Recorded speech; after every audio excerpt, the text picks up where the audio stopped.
Nobody chains a person in a cargo hold unless they are terrified of what she might become. Noah Mercer heard the sound before he saw her.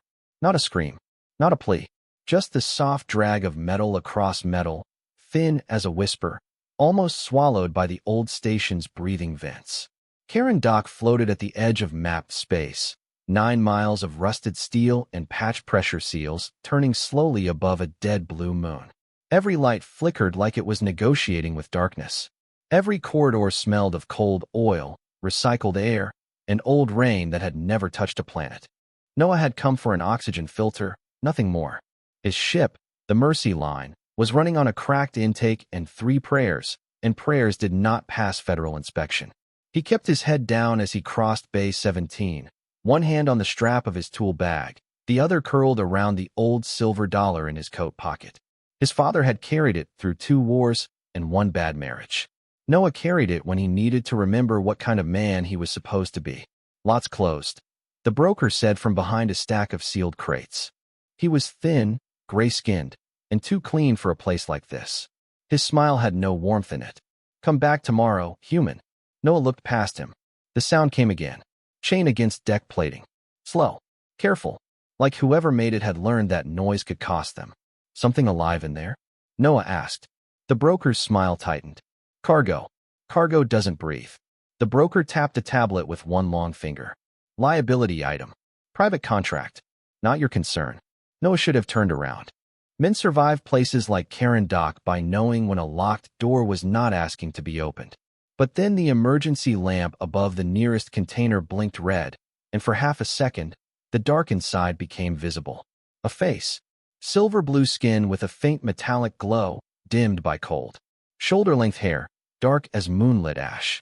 Eyes bright enough to look unreal, fixed on him without begging. That was what stopped him. Not fear. Not weakness. Dignity, held together by exhaustion and 2 restraints bolted to the wall. Noah stepped closer. The container air rolled out colder than the bay, sharp with antiseptic and stale water. The alien girl sat upright on the metal floor, wrists bound in padded cuffs that had still left bruised marks along her luminous skin. Her chin was lifted. Her dress was plain, travel-worn, and covered by a thermal sheet that looked more like packaging than comfort. A tag hung near her shoulder, Aurelia Voss. Cargo liability. Transfer hold. Noah read it once. Then again. Something in his chest went quiet. How much? He asked. The broker laughed under his breath. You do not want that problem. I asked how much. The girl's eyes moved to him, cold and clear. Do not pretend this is mercy, she said. Her voice was low, accented, steady in a way that made the room feel smaller. Humans always want something. Noah looked at the cuffs, then at the broker's tablet, then at the oxygen filter waiting on a nearby shelf with a price tag he could barely afford. The Mercy Line needed that part. Without it, he would be breathing rationed air by morning. He took the silver dollar from his pocket, rolled it once across his knuckles, and put it away. Usually coffee, he said. Today, silence. The broker frowned. Noah dropped his credit pouch onto the crate between them. It hit with a soft, final weight. Write it as a release. Not a sale. Not ownership. Freedom. That will empty your account. Then count slowly. The broker stared at him as if kindness were a malfunction. Noah did not look away. Somewhere outside the bay, a docking horn moaned through the station ribs, deep and tired, like an animal in sleep. The tablet chimed. Contract transferred. Debt cleared. Release authorized. Noah took the keycard and stepped into the container. Aurelia pulled back, not far, but enough to tell him the last few hands near her had not been gentle. He stopped 6 feet away, set the keycard on the floor, slid it toward her with 2 fingers. You can open them, he said. I'll turn around. For the first time, her expression changed. Not trust, not gratitude, something more fragile. Confusion.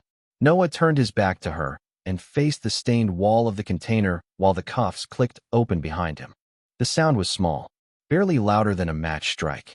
But in that cold cargo hold, it landed like a door opening in the dark. Noah did not hear Aurelia move until the second cuff touched the floor. It made a dull sound, not loud, but final enough to change the air between them. He kept his eyes on the container wall, on the scratches left by old cargo straps, on a faded warning label that said fragile in 6 languages nobody seemed to respect. Behind him, she breathed once, slowly, as if testing whether the sound belonged to her again. "You may turn around," she said. Noah waited one more second before he did. Aurelia stood with the thermal sheet wrapped over her shoulders, taller than he had expected, her silver-blue skin catching the red emergency light in faint ripples like moonlight over steel. The restraint marks on her wrists were visible, but she held them close to her body, not hiding them exactly, more like refusing to let the room look at them without permission. Noah picked up his tool bag and stepped aside so she could leave first. She stared at the open container door for a long time. Outside it, Bay 17 kept humming. Cargo lifts whined. Dock workers shouted numbers. Somewhere, steam hissed from a cracked pipe and drifted across the floor in pale strips. It was only 20 feet of dirty station deck, but Aurelia looked at it like a canyon. "No one is blocking you," Noah said quietly. Her eyes flicked to him. That is what makes it difficult. He understood more than he wanted to. Freedom was simple to people who had never lost it. To everyone else, it arrived carrying questions, cold and sharp. He walked ahead, not too fast, letting his boots ring against the deck so she always knew where he was. The broker watched them pass with a sour expression, rubbing his thumb over the empty account notice on his tablet. "You will regret this, Mercer," he called. Noah did not turn. "Get in line." The corridor outside Bay 17 curved toward the docking arms, narrow and poorly lit, with frost gathered around the seams where the station failed to keep the cold out. Aurelia followed 3 steps behind. Not close enough to trust him. Not far enough to run. That was fair. Noah had been given less grace by people who owed him more. At Docking Arm C, the Mercy Line waited under a row of failing white lamps. She was a small freight ship, 48 years old, patched in 3 shades of gray, with her name hand-painted along the side because the original registry plate had fallen off somewhere near Mars. Aurelia stopped beneath the landing strut and looked up at the ship. "This vessel flies. On good days. And on bad days." Noah tapped the ramp control. The hatch opened with a tired hydraulic groan. "On bad days," she argues first. For a moment, something almost touched Aurelia's mouth. Not a smile. A memory of one, maybe. It vanished when the station speakers cracked overhead. "Security notice. Transfer hold 17. Contract irregularity detected. All outbound vessels remain docked pending review." Noah went still.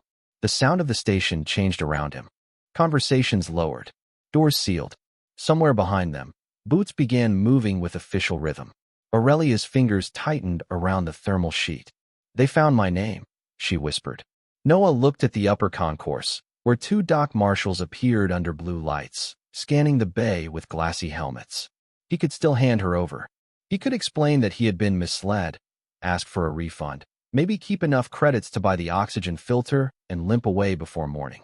Instead, he stepped onto the ramp and held one hand near the hatch control, not touching her, not rushing her, just leaving the opening clear. "Aurelia," he said, using her name for the first time. Her eyes lifted to his. Bright, guarded, waiting for the price. Noah nodded toward the ship. "You want to stay free? This is the door." She stared at him as the marshals came closer, as warning lights painted red across the side of his old ship, as the whole station seemed to hold its breath. Then she climbed the ramp. Noah followed, sealed the hatch, and the Mercy Line shuddered awake around them like an old heart deciding it was not finished yet.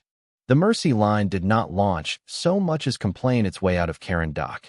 The deck trembled under Noah's boots as the old ship pulled against magnetic clamps, engines coughing blue-white light through vents that had needed replacing since before he owned her. In the narrow entry corridor, Aurelia gripped the wall rail with one hand and the thermal sheet with the other, her silver-blue face calm except for the small tension at the corner of her jaw. Calm was not peace. Noah knew the difference. "Hold on to something solid," he called from the cockpit. "Define solid," she answered, looking at a ceiling panel that rattled with every engine pulse. "Anything not currently on fire." "Is that common?" Noah slid into the pilot's seat and brought the main console alive with 3 sharp taps and 1 firm knock near the fuel gauge. "Only when she is excited." The station control channel flashed amber across the windshield. A voice filled the cockpit, polished and cold. "Freighter Mercy Line, your departure is denied. Return to clamp position and prepare for inspection." Noah glanced at the oxygen readout. 42% reserve. less if he pushed hard. The filter warning blinked beside it like a guilty conscience. He opened the channel. Control, this is Mercy Line. I have a medical passenger on board and a paid release contract. Transmitting documentation now. Documentation rejected. That was fast. Your passenger is listed under protected VOS jurisdiction. You are transporting restricted property. Aurelia stepped into the cockpit doorway at the word property. Something in the air tightened. Noah did not look back at her, because he was afraid she would see the anger cross his face. He kept his voice even. People are not property on my ship. There was a pause. Static scratched softly through the speakers. Then the station voice returned, lower now. Human captain, you are interfering with a private succession matter. Dock security has authority to board. Noah looked through the forward glass. 2 small patrol skiffs drifted from the side pylons, lights blinking blue over their blunt noses. They were not firing. Not yet. They were shepherds, not hunters, meant to scare old ships back into line. The Mercy Line had been scared by better. Noah reached under the console and pulled a cracked red lever halfway up. Aurelia watched the motion. What does that do? Depends if the secondary thrusters forgive me. Do they? They are religious about grudges. He shoved the lever forward. The ship kicked sideways with enough force to throw a loose coffee mug across the cockpit. Aurelia caught herself against the doorway. Noah's shoulder hit the seat frame, but he kept both hands on the controls as the Mercy Line slid beneath the patrol skiffs and skimmed along the underside of the docking ring. Steel beams streaked past the windshield close enough to make the proximity alarms scream. That clearance is less than 6 feet, Aurelia said. 5.5. You knew that. I guessed optimistically. The old freighter burst out from under the station's shadow into open black. Stars spilled across the glass. For one breath, everything went silent. Then the long-range scanner lit up with 3 red marks climbing from the far side of the moon. Larger ships, cleaner engines, VOS registry codes hidden badly under false commercial tags. Aurelia stepped closer, the light from the console turning her eyes almost white. Those are not dock marshals. Noah studied the formation, his mouth set. Friends of yours? No, she swallowed, and the word came thinner than before. Family. Noah looked at her then. Really looked. Not at the strange beauty of her skin or the bright intelligence in her eyes, but at the way she stood like someone trained never to bend, even when every safe place in the universe had been taken from her. Why are they after you? He asked. Aurelia looked through the windshield at the approaching ships. The stars reflected across her face like tiny locked doors. Because tomorrow, I inherit everything they built. That sounds like a reason to keep you alive. Not if what they built depends on me staying silent. The scanner chimed again. A direct message arrived, carrying the VOS crest in silver lines. Noah did not open it. He already knew what it would offer. Money. Safety. A way out clean enough to wash his hands with. He turned back to the controls and angled the Mercy Line toward a field of broken ice rocks 500,000 miles ahead. His oxygen reserve dropped to 39%. His engine temperature climbed. His bank account was empty. Behind him stood a woman who did not trust him, chased by a name powerful enough to bend laws around itself. Noah exhaled slowly. There is a storage room behind the galley, he said. Inside is a coat, clean water, and a door that locks from your side. Aurelia stared at him. You are not asking what I can pay you. No, you should. Maybe later. Why later? Noah guided the freighter into the dark, where the ice field waited like shattered glass. Because right now, you need a room where no one can open the door but you. Aurelia did not answer. She only stood there as the ship lights dimmed around them, one freed wrist resting against the other, listening to the engine strain and the human captain spin the last of his air, buying her a little more sky. The ice field swallowed the Mercy Line in pieces of reflected starlight. Broken chunks of pale rock drifted past the windshield, some no bigger than a suitcase, others wide enough to hide a small town, all turning slowly in the dark like thoughts nobody wanted to finish. Noah cut the main engines and let momentum carry them between the larger fragments. The ship went quiet except for the tick of cooling metal and the soft alarm of the oxygen system counting down by percentages. 36, 35, 34. He silenced the display before Aurelia could ask what it meant. She noticed anyway. People who had lived in danger learned to read what others tried to hide. Your air system is failing. she said from the cockpit doorway. Noah pulled a flashlight from under the console and clipped it to his jacket. It is not failing. It is being dramatic. That warning symbol means critical filtration loss. You read human engineering labels? I read 12 trade languages before I was 10. Then you know dramatic is accurate. Aurelia stepped aside as he moved past her into the corridor. The Mercy line felt smaller without the engine noise, more like a shelter made from tired bones. Loose wires trembled along the ceiling. A strip of blue emergency light ran down the floor, guiding them toward the galley and the storage room beyond. Noah opened the door with his elbow. Inside were stacked ration boxes, spare blankets, a folded coat, 2 sealed water packs, and a narrow bunk built into the wall. It was not much. On Karen Dock, it would have been called storage. To someone recently freed from a cargo container, it looked almost impossible. Door locks from the inside, Noah said, pointing to the manual latch. Vent has independent airflow for about 6 hours. There is a first aid kit under the bunk. Water is clean. Food tastes like cardboard but has vitamins. Aurelia stood at the threshold without entering. Why? Noah blinked. Why does the food taste like cardboard? Why give me the secure room? He looked down the corridor toward the engine compartment, where a thin mist had started to leak from the filtration housing. Because I have work to do, and you have had enough doors locked against you. She studied him, and for the first time there was no open suspicion in her face. Only calculation trying to survive contact with something it did not understand. You are either very kind, she said, or very foolish. Noah gave a tired half-smile. Most people use both. He left before she could answer and climbed down through the maintenance hatch into the service crawlway. The air was colder there, sharp enough to sting his lungs. Frost feathered the pipes around the oxygen filter assembly, and the cracked intake unit pulsed weakly under a film of gray ice. He needed a replacement. What he had was tape, sealant, a bad wrench, and stubbornness. He knelt on the grate and started working by flashlight. Every turn of the bolt sent a thin vibration through his wrists. The ship groaned softly around him. Outside, the Voss ships moved through the edge of scanner range, searching the ice field in clean, patient patterns.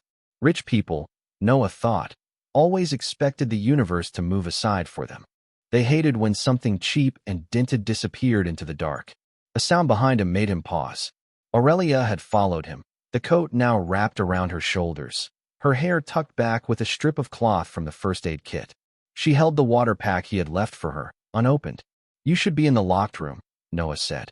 You should have purchased your oxygen filter. He turned back to the housing. Probably. You spent your repair money on my release. Yes. That was irrational. Yes. Your ship may become unlivable. That is why I am fixing it. She crouched beside the access panel, careful to keep distance, careful to make every movement visible before she made it. There was discipline in that. Pain, too. Move the light 3 inches left, she said. Noah glanced at her. You know filters? I know containment systems. Voss cargo vessels use similar intake regulators, though ours are less insulting to the concept of design. He moved the light. She reached toward the cracked housing, then stopped before touching it. May I? It was such a small question. It landed heavier than it should have. Noah handed her the wrench. Yes.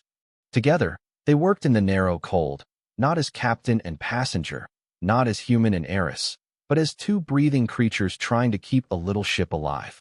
Aurelia's hands were steady despite the marks around her wrists. Noah pretended not to notice when they trembled after the first loud clank. She pretended not to notice when he shifted his shoulder between her and the crawlway entrance every time the scanner pinged. After 20 minutes, the filter coughed, shuddered, then pulled air with a low, clean hum. The oxygen display climbed from 31 to 32%. Not safe. Not yet. But better. Aurelia sat back against the wall, eyes closed, listening to the sound of breathable air returning. My family owns 7 atmosphere plants, she said softly.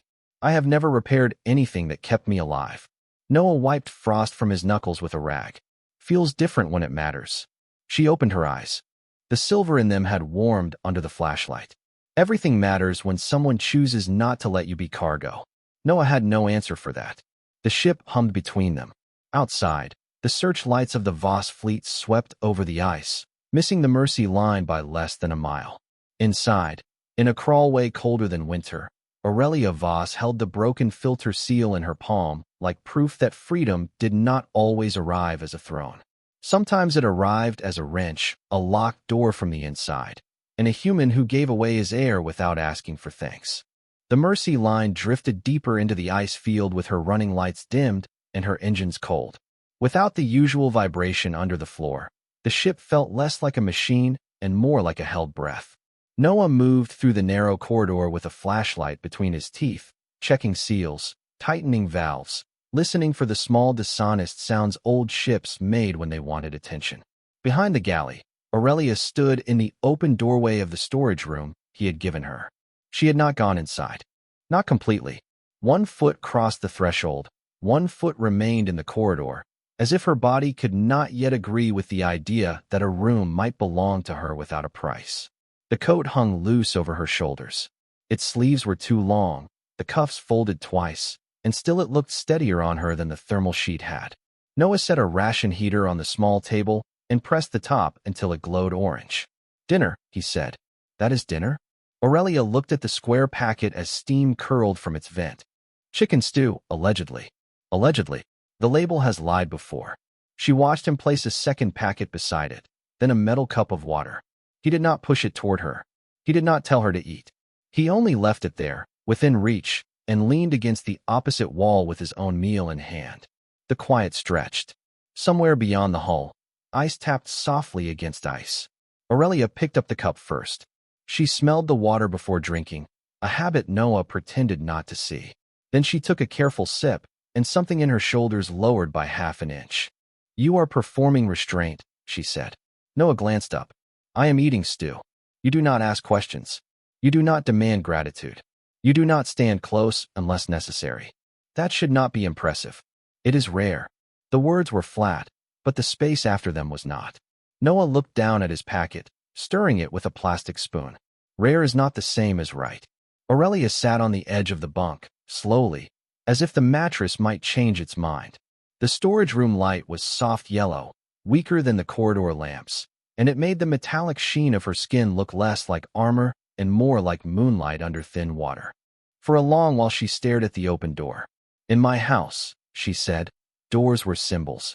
Every door opened for me, but none of them meant freedom." Noah listened without moving. There were attendants, tutors, advisors, guards.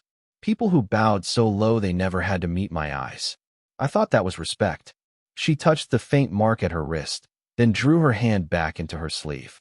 "After my father died, they still bowed. Then they voted. Then they signed papers. Then my uncle told the council that I was emotionally unfit to inherit emergency trade authority. By midnight, I was no longer a daughter of House Voss. I was an unresolved asset." The heater in Noah's ration packet clicked off. He had lost his appetite. "That is how they got the contract. They did not need chains at first," she said. "Only language. Protective custody. Medical transfer. Temporary removal. Words clean enough to hide what they were doing." Noah thought of the tag on her shoulder. Cargo liability. The phrase had looked official. That was the worst part. Cruelty, wearing paperwork, always took people longer to recognize. Aurelia looked at him then, eyes bright but dry. "When you saw me, I expected anger. Pity. Ownership disguised as rescue. You offered silence." Noah swallowed. The ship creaked around them. "My mother used to say silence can be a blanket or a wall. Depends how you hold it." "And how do you hold it?" He looked at the open doorway, then at the manual lock on the inside, untouched. "Tonight? Like a blanket." She lowered her eyes to the meal he had left beside her. Steam still rose from the packet in thin, harmless lines. At last, she picked it up. The first bite made her pause. "This is terrible." Noah gave a quiet breath that was almost a laugh. "I warned you." "And yet," she said, taking another careful bite, "it is warm." The scanner pinged from the cockpit, soft but urgent. Noah straightened. Aurelia set the meal down at once, fear hidden behind discipline faster than most people could blink. He lifted one hand, palm open. "Stay here. Lock the door if you want." "Do you want me hidden?" "I want you choosing." That stopped her. Noah turned toward the cockpit, but before he reached the corridor bend, he heard the storage room door slide almost closed behind him. Not locked, just closed enough to be hers. He stood there for 1 second, listening to the quiet hum of air moving through the repaired filter. Outside, the Voss ships searched the dark with money, law, and bloodline on their side. Inside, Aurelia sat behind a door no one had ordered her through, eating bad stew because a human had made room for her to be afraid without being ashamed. For the first time since Karen Dock, the Mercy Line felt less like a ship running from power and more like a small, stubborn shelter carrying something power could never understand. The scanner ping came again before Noah reached the cockpit. Not loud, not panicked, just a clean electronic note that made the Mercy Line feel smaller with every second. Noah dropped into the pilot's seat and pulled the display across the cracked glass. 3 Voss ships moved at the far edge of the ice field, their search beams cutting through the dark in slow white fans. A 4th signal had appeared behind them, colder and closer, running silent except for one tight transmission aimed directly at his hull. The message unfolded across the screen in silver letters. Captain Noah Mercer, you are in possession of House Voss property. Return the asset and receive full compensation, legal immunity, and a replacement vessel of equal or greater value. Noah read it once, then leaned back with a tired breath. Equal or greater value, he muttered. That is how you know they have never met her. The cockpit doorway shifted. Aurelia stood there, the storage room door still half open behind her. She had locked nothing. Her face was calm, but her hands were folded tightly in the long sleeves of his coat. They offered you a ship, she said, and immunity. You read fast from a hallway. I was raised in rooms where people whispered decisions about my life. I learned to read lips, screens, reflections, and pauses. Noah looked back at the message. A replacement vessel. Clear records. Oxygen filters that worked. Enough credit to stop choosing between repairs and meals. The offer sat on the console like a warm room in winter. All he had to do was accept the language they had already chosen. Asset. Property. Possession. He touched the old silver dollar in his pocket, feeling the worn edge under his thumb. They are waiting for a response, Aurelia said. Noah opened the channel, then stopped. What happens if I send you back? Aurelia did not answer at first. The search beams passed over an ice ridge outside, filling the cockpit with white light, then darkness. Publicly, I will be described as unstable. Privately, I will disappear into medical guardianship until the succession vote is completed. My uncle will inherit trade authority. The debt bond contracts will remain sealed. Debt bond. Her eyes lowered. A legal system, older than my family admits. Colonies unable to pay for air, water, transport, or medicine sign generations into labor service. It is not called ownership. It is called obligation. Noah turned his chair slowly. And you were going to end it. I was going to audit it. That is a smaller word. It was the only word my counsel would allow me to say in public. Her voice stayed steady, but something beneath it trembled. Not fear this time. Anger held behind polished glass. My father taught me that law without mercy becomes machinery. After he died, I found the ledgers. Names. Children. Families born into contracts they never signed. House Voss calls them routes, resources, liabilities. I called them people. Noah stared at the silver message on his screen. The ship hummed around him, patched, broke, loyal in the way old things could be loyal if someone kept choosing them. That is why they chained you. That is why they renamed me. Aurelia stepped closer, but still left space between them. You should take the offer, Noah. He looked at her sharply. Do not do that. Do what? Make their choice sound like yours. Her mouth closed. The cockpit went quiet except for the oxygen filter breathing unevenly behind the wall. Noah stood, keyed the transmitter, and recorded his reply in one plain sentence. Mercy Line does not transport property because people are not cargo. He sent it before doubt could dress itself up as strategy. For 3 seconds, nothing happened. Then every Voss ship in range changed course. The scanner filled with motion. Aurelia stared at the display, her silver-blue face washed in red alert light. You have made yourself an enemy of one of the wealthiest houses in 7 systems. Noah sat back down and powered the engines to low burn. I have been unpopular before. This is not unpopularity. No, he guided the ship deeper between 2 ice slabs, each one larger than a courthouse. This is a moral disagreement with engines. Despite herself, despite the fear tightening her shoulders, Aurelia let out the smallest breath of laughter. It disappeared quickly, but Noah heard it. He held on to it as the mercy line shuddered and the search beams began closing around them. Aurelia moved to the second seat, hesitated, then sat. Not behind him, beside him. "Tell me what to do," she said. Noah glanced at her hands, still marked, now resting above the navigation controls. "Can you calculate a cold drift through that debris gap?" "Yes." "Then do that." Her fingers moved over the console with careful precision. The ship responded to her touch, old systems waking under a new rhythm. Outside, the ice field opened into a narrow black seam barely wide enough for the freighter to pass. Behind them, power and money and bloodline followed with clean engines. Ahead, there was only darkness, bad odds, and a route no sensible captain would take. Noah smiled faintly. "Welcome to the crew." Aurelia did not look away from the navigation screen, but her voice changed. Softer, lower, almost human in its disbelief. "I have never been crew before." The mercy line slipped into the dark seam, carrying one ruined captain, one stolen heiress, and a truth sharp enough to frighten an empire. Freedom, once spoken aloud, was very hard to put back in chains. The dark seam narrowed until the mercy line had less than 10 feet of clearance on either side. Ice scraped past the hull in long, whispering strokes, gentle enough not to break anything, close enough to make every warning light blink like a nervous heartbeat. Noah held the yoke with both hands. Aurelia sat beside him, her fingers moving across the navigation panel with a precision that made the old freighter seem almost graceful.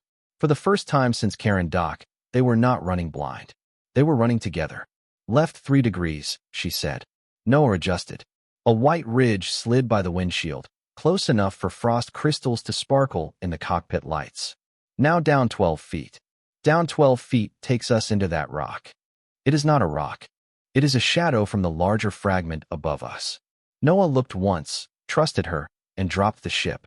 The mercy line sank beneath the pale shape just as a Voss search beam swept over the space where they had been. The cockpit flashed white, then black. Noah exhaled slowly.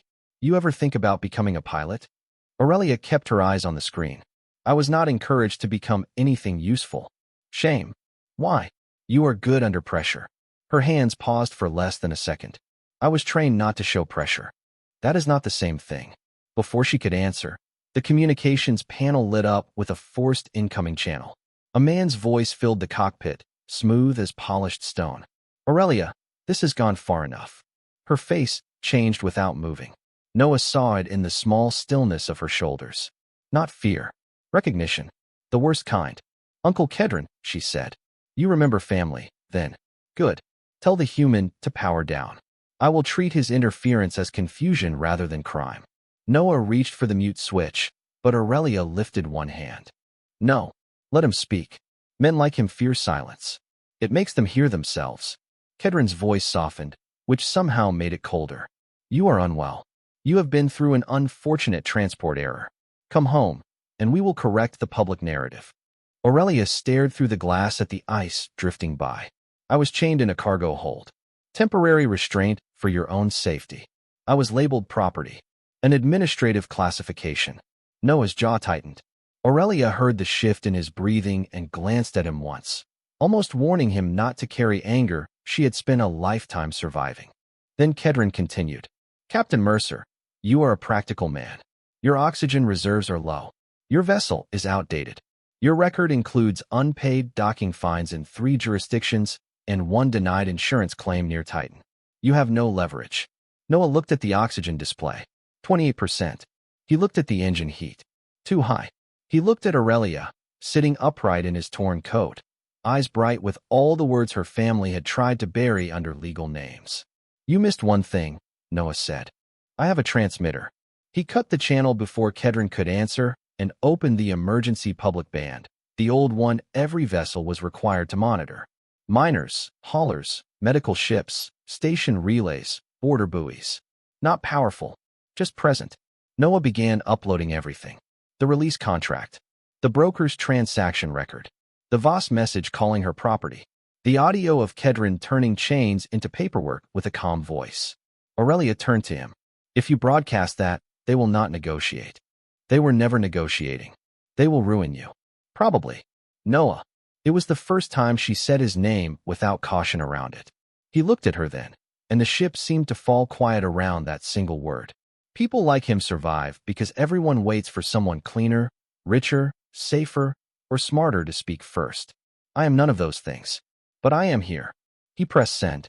The broadcast left the Mercy line in a burst of blue light across the communications array. For a few seconds, the universe did nothing. Then the public band answered. One signal, then 6, then dozens. A mining tug near the outer belt repeated the file. A medical courier copied it. A freight convoy routed it to Port Authority. Small ships, tired ships, ordinary ships passed the truth from beacon to beacon faster than any Voss cruiser could catch it. Kedron's ships broke formation. Not attacking. Not yet. Adjusting, uncertain, suddenly visible to more eyes than they had planned for. But the Mercy line paid for the broadcast. The overworked array sparked behind the cockpit wall, and the lights went red. Noah smelled hot plastic. The engine coughed. The oxygen system dipped to 24%. Aurelia reached for the console. The array is draining life support. Noah stood at once. Stay here. No, Aurelia. I am crew. The word came out steady, and he had no argument strong enough to beat it. Together they moved into the service corridor as the ship trembled around them.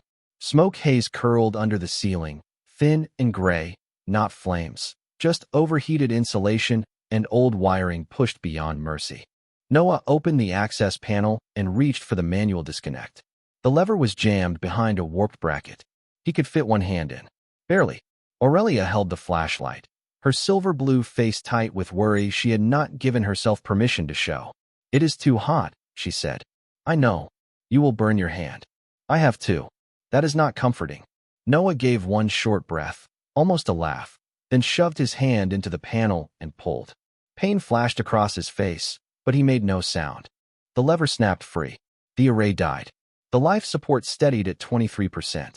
Aurelia caught his wrist as he pulled back, careful, gentle, furious at the injury and at the kind of world that made such choices necessary. Noah looked at her hand around his. She did not let go. Outside, the public band kept multiplying their message into the dark.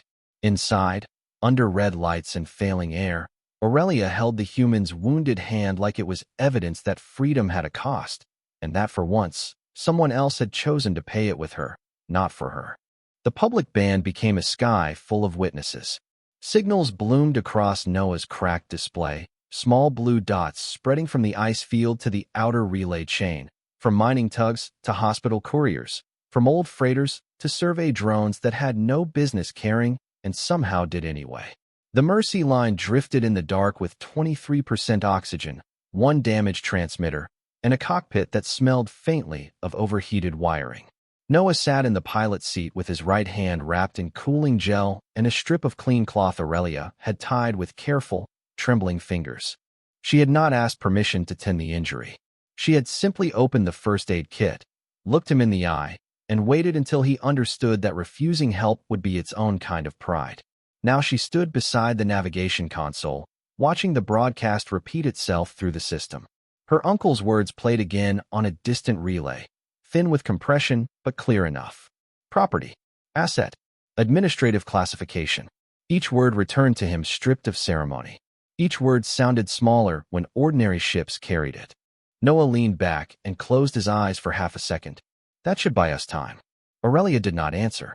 Her gaze was fixed on a sealed file buried inside the Voss transmission packet, one she had pulled open with a biometric command she had pretended not to remember.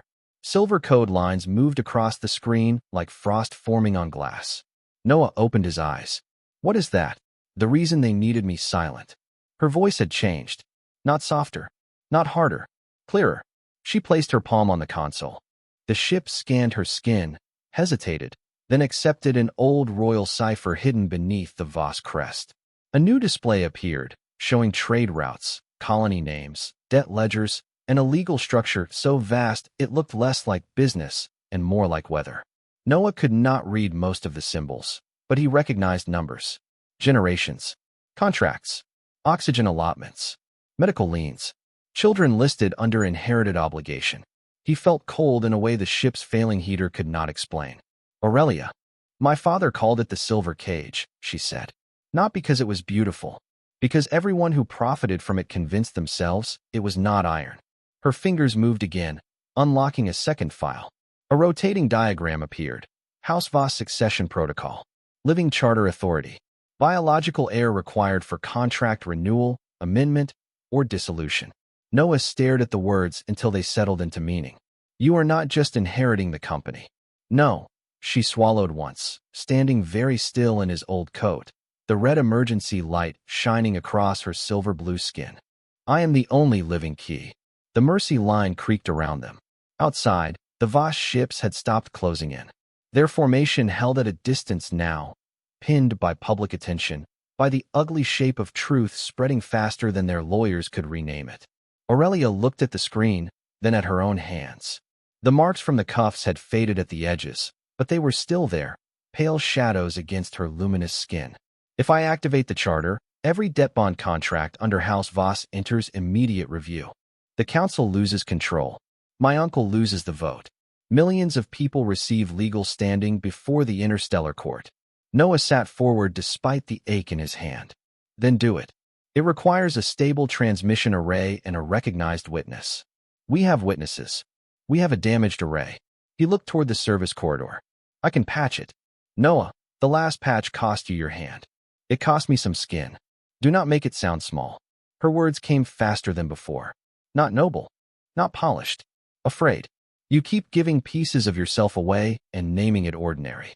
Noah looked up at her. The alert lights painted red across one side of his face and shadow across the other. I am not trying to be brave. Then what are you trying to be? He thought of the cargo hold, the keycard on the floor, the storage room door that locked from the inside. His mother's voice saying silence could be a blanket or a wall. Useful, he said. Aurelia looked away, and for a moment the heiress vanished. There was only a young woman who had been turned into paperwork and still somehow stood like dawn was something she could demand from the dark. She reached into the pocket of his coat and pulled out the broken cuff link she had kept from the cargo hold. Noah had not known she still had it. She placed it on the console beside the charter file. My family used this to prove I could be held. She laid her palm flat against the scanner. I will use it to prove no one should be. The console lit white. Not red. Not warning. White, clean and sudden, filling the cockpit until the frost on the glass shone like stars. The ship's old system struggled, then aligned around her command. Across the public band, every listening vessel received the same request. Witness recognition for Aurelia Voss, lawful heir and living charter of House Voss. One by one, confirmations returned. A mining captain, a medical pilot, a port clerk, a school transport. A dozen tired voices from ordinary ships saying, witness acknowledged. Noah felt something loosen in his chest. Aurelia's eyes shone brighter than the console, but no tears fell. She did not need tears to prove the moment had weight. Her thumb hovered over the final command. Beyond the ice, Uncle Kedron opened a channel, his voice stripped of smoothness at last. Aurelia, think carefully. Without the bonds, the house collapses. She looked at Noah's bandaged hand, then at the broken cuff on the console, then at the stars beyond the windshield. No, she said quietly. Without the bonds, the house finally has to stand on something other than other people. She pressed the command. The charter released. Across 7 systems, contracts older than her lifetime began to unlock. The Mercy line went dark for 1 full second under the string. In that second, Noah heard nothing but Aurelia breathing beside him. Then the lights returned, dim but alive, and the public band erupted with voices, not cheering exactly, but waking. Names being spoken, families being counted, doors opening in places Noah would never see. Aurelia lowered her hand from the scanner. The broken cuff link remained on the console, harmless now, just metal. Noah looked at it, then at her. You did it. She shook her head slowly. No. We opened the door. Outside, the Voss ships drifted in silence, their authority suddenly weightless. Inside the old freighter, under weak lights and borrowed air, Aurelia Voss stood free not because she had been bought, not because she had been rescued, but because someone had given her enough room to choose what kind of power she wanted to become. The interstellar court did not look like a place where anything human could matter. It hung above the neutral moon of Veritas in a ring of white stone and transparent steel, 5 miles wide. bright enough to be seen from the surface like a second horizon. Ships from 7 systems waited in silent lanes outside its docking arms. Voss cruisers, colonial shuttles, mining tugs with patched hulls, medical couriers still carrying the dust of border worlds. And near the end of the smallest lane, the Mercy line limped into position with 1 repaired oxygen filter, 1 scarred transmitter, and a captain who had slept less than 3 hours in 2 days. Noah Mercer stood beside the airlock while the hatch cycled open. His right hand was wrapped in fresh medical gauze. His jacket was stained with sealant, frost, and old engine smoke. Aurelia stood across from him in a simple silver cloak provided by the court, but underneath it she still wore his oversized coat. The sleeves were folded at the wrists. In one pocket, the broken cuff link rested like a quiet witness. "You do not have to come inside," she said. Noah looked through the small round window at the court guards waiting beyond the ramp. Their armor was ceremonial, polished, harmless in the way only powerful places could afford to appear harmless. "I know. They will ask what you want in return. They usually do. What will you say?" Noah flexed his bandaged fingers once, slow and careful. "That I want my ship fixed." Aurelia blinked, then almost smiled. "That is all. And maybe a real oxygen filter. New, not refurbished. I am learning to dream big." This time the smile reached her eyes, small but real, and it changed her face more than any crown could have. Then the airlock opened, and the sound of the court rolled in. Not applause, not celebration, just thousands of voices lowering when they saw her. Aurelia walked forward first. Noah followed 3 steps behind, not as an owner, not as a guard, not even as a hero. Just a man who had opened a door and refused to stand in it. The hearing chamber was circular, with tiers of delegates rising into pale light. At the center stood a clear podium shaped like folded glass. Uncle Kedron was there in formal black, his expression smooth again, though not steady. His lawyers surrounded him with tablets and careful faces. Aurelia did not look at them until she reached the podium. When the chief magistrate asked for her statement, she placed the broken cuff link on the glass. It made a tiny sound. The whole chamber heard it. "This was used to hold me," she said. Her voice carried without strain. "My family called it procedure. The broker called it transfer. The contract called it liability. A human captain called it what it was." She turned slightly, enough for the chamber to see Noah at the edge of the light.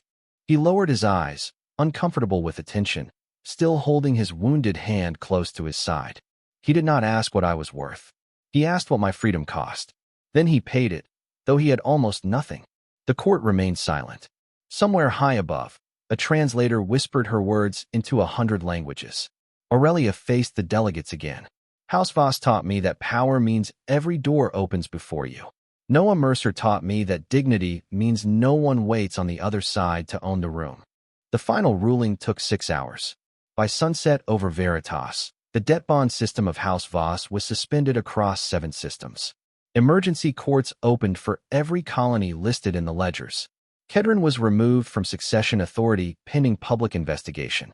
Aurelia Voss was recognized as lawful heir, not because blood demanded it, but because witnesses had seen what she chose to do when power finally returned to her hands. Noah did not stay for the celebrations. He found the Mercy line in docking arm 12, surrounded by court mechanics who looked personally offended by how long she had remained alive. On the pilot seat sat a new oxygen filter, a full repair grant, and his old silver dollar, polished clean. Aurelia stood at the ramp behind him. For a while neither of them spoke. Beyond the bay window, ships from the freed colonies began departing one by one, their engines blinking like lanterns across the dark. "You could remain," she said. Noah looked at the Mercy line, then at the stars beyond her cracked windshield. "I am not good in palaces. This is not a palace." "Close enough." Aurelia nodded, but her fingers closed around the broken cuff link in her pocket. "Then go where your ship takes you. That is usually trouble. Then take better filters." He smiled softly. The hatch began to close between them, slow and heavy. Just before it sealed, Aurelia lifted one hand and placed her palm against the glass. Noah raised his bandaged hand to meet it from the other side. No vows, no grand speech. Just 2 hands separated by a door that neither one had locked. The Mercy line pulled away from Veritas under a clean stream of blue light. Aurelia watched until the old freighter became one more star among thousands. And for the first time in her life, the stars did not look like inheritance, territory, or escape. They looked like open doors. He had not been a hero. He had only been human. And in a galaxy ruled by ownership, that had been enough.